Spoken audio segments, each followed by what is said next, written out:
చరణ్ టీవీకి స్వాగతం. 9వ వార్డులో లొల్లి. మెదక్ జిల్లా నర్సాపూర్ మున్సిపాలిటీలో వేడెక్కిన యుద్ధ వాతావరణం. ఆ వార్డుకు చైతన్యపురి కాలనీ ఓట్లై గెలుపుకు కీలకం. బీఆర్ఎస్ వర్సెస్ కాంగ్రెస్ రెండు పార్టీల మధ్య గడబడ. కాంగ్రెస్ కౌన్సిలర్ అనుచరునికి గాయాలు. కొనసాగుతున్న పోలీసుల విచారణ.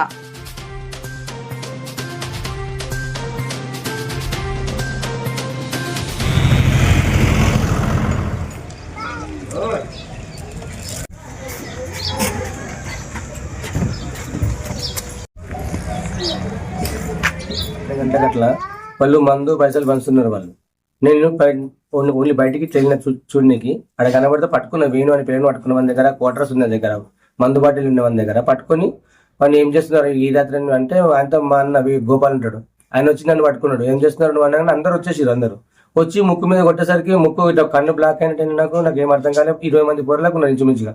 నేను పారిపోయి వచ్చేసిన ఇంటికి వచ్చి ఆంజనేయులు ఉంటాడు మా పక్కన, ఆయన లేపిన నేను. అందరు వచ్చి పెద్దలు చాలా పెద్ద గొడవ అయింది. చాలా ఇక్కడ కొట్టారు మెడల్ మీద, ఈ ఫింగర్ డ్యామేజ్ అయింది, ఇది కొంచెం అట్లా.